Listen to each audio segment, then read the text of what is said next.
નિષ્ઠાવાન ભક્તિ. કારણ કે સાહેબે કીધું કે કોઈ કોઈ હંસ અમારા ધની ધર્મદાસ સાહેબને સાહેબે એવા વાત કરેલી.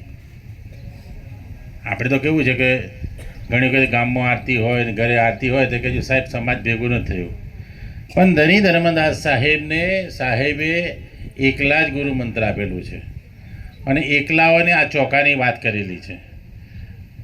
અને એકલાની અંદર એકલા જ ઘરના સીમિત વ્યક્તિઓને ચરણામૃતનું આપેલું સાહેબે.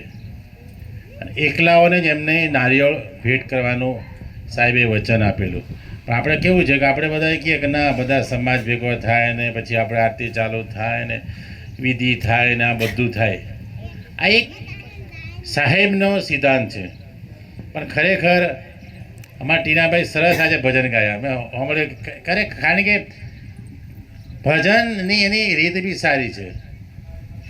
કારણ કે એ રીતે ભાઈ શ્રી નરેશભાઈને કોઈ વ્યસન નહીં, મહેશભાઈને પણ સારું છે કે તમારું આ વ્યસનથી તમે દૂર છો ને ઘણું સારું છે.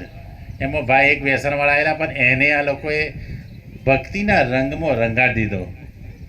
ઘણું સારું કહેવાય. તમારા છે ને તમારે આ કરવાનું છે. તમારે કોઈક આવી જાય ને એને ભક્તિના રંગમાં રંગાડી દેવાનો. અમારે એનો જો સલાહકાર હોય તો લાલો છે. લાલો શું નામ તારા? બરાબર ખબર નહીં. લાલો પણ હારા ગુરુ હારા કહેવાય. પણ લઈને આવ્યા એ પછી અર્જુનભાઈની વાત છે, બીજાની કોઈ વાત નથી કરતો. કારણ કે અર્જુનભાઈનું ફળી બીજો ના સંઘમાં આવ્યા કહેવાનો. તારે કોઈ કોઈ હંસ અમારા કહે કબીર, કાગડામાંથી હંસ બનવું ને એ અગત્યની વાત છે. કાગડામાંથી હંસ બનવું ને કોઈ કે જ હંસ બની જાય, બધા જ કાગડા ને કાગડા જ રહી જાય. પણ એમ આ જ